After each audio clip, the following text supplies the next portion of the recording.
जब तक कलेक्टर की इंक्वायरी मुकम्मल नहीं होती वो जायदाद वक्फ की नहीं रहेंगी। यानी मेरी मस्जिद है और मस्जिद को कलेक्टर बोलेगा मैं इंक्वायरी कर रहा हूं, तुम्हारे खिलाफ कंप्लेंट आई तो नमाज नहीं पढ़ना, तुम्हारी दरगाह है तुम फातिहा नहीं करना, तुम्हारा मदरसा है तुम नहीं तालीम दिलाना। बाप की जागीर है कलेक्टर की।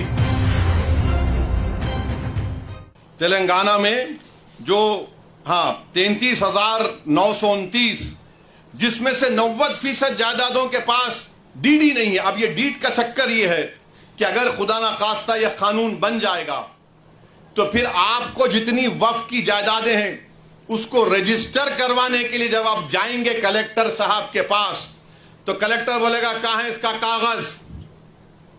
CAA में कागज पूछ रहे, ये कानून में भी कागज पूछ रहे।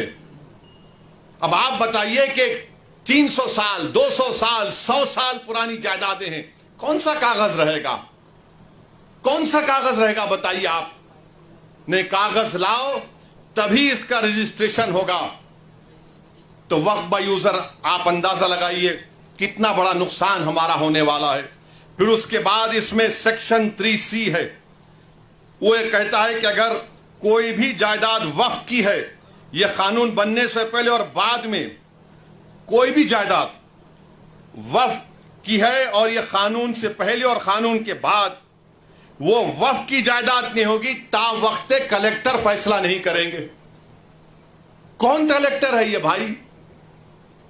कलेक्टर साहब के पास कोई भी जाके बोल देगा कि देखो ये जायदाद वक्फ की नहीं है, ये शिवसेना वाले जाके बोलेंगे, बीजेपी RSS वाले जाके बोलेंगे। कोई कलेक्टर हुकूमत के वक्फ के खिलाफ फैसला देगा? कोई जाकर उसको वो तो कलेक्टर साहब सोचेंगे अरे भाई मेरे को तरक्की करना है। और कानून ये कहता है कि कोई भी अपने ही मामले में जज नहीं बन सकता। अपने ही केस में जज कैसा बनेगा कलेक्टर, जिसको लैटिन में बोलते न्यूमो जूडोक्स इन कॉजा सुआए।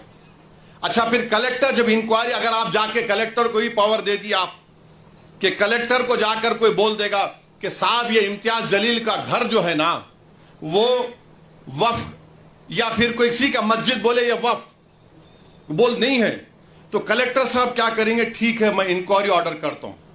अच्छा, उसमें लव का इस्तेमाल हुआ कानून में, क्या आएंगे? बाप की जागीर है कलेक्टर की कि जो चाहे तरीक़ेकार अपनाएंगे। और फिर दूसरा उसमें सुनिए, दूसरा उसमें बोलते कि कोई टाइम लिमिट नहीं, कलेक्टर साहब जब दिल में आया इंक्वायरी करेंगे, जब दिल में आया नहीं करेंगे। और तरफे तमाशा यह है कि जब तक कलेक्टर की इंक्वायरी मुकम्मल नहीं होती वो जायदाद वक्फ की नहीं रहेंगी। यानी मेरी मस्जिद है और मस्जिद को कलेक्टर बोलेगा मैं इंक्वायरी कर रहा हूं, तुम्हारे खिलाफ कंप्लेंट आई तो नमाज नहीं पढ़ना, तुम्हारी दरगाह है तुम फातिहा नहीं करना, तुम्हारा मदरसा है तुम नहीं तालीम दिलाना, मैं इंक्वायरी कर रहा हूं। अब इंक्वायरी सुबह क़यामत तक चलेगी, आप तो महरूम हो गए।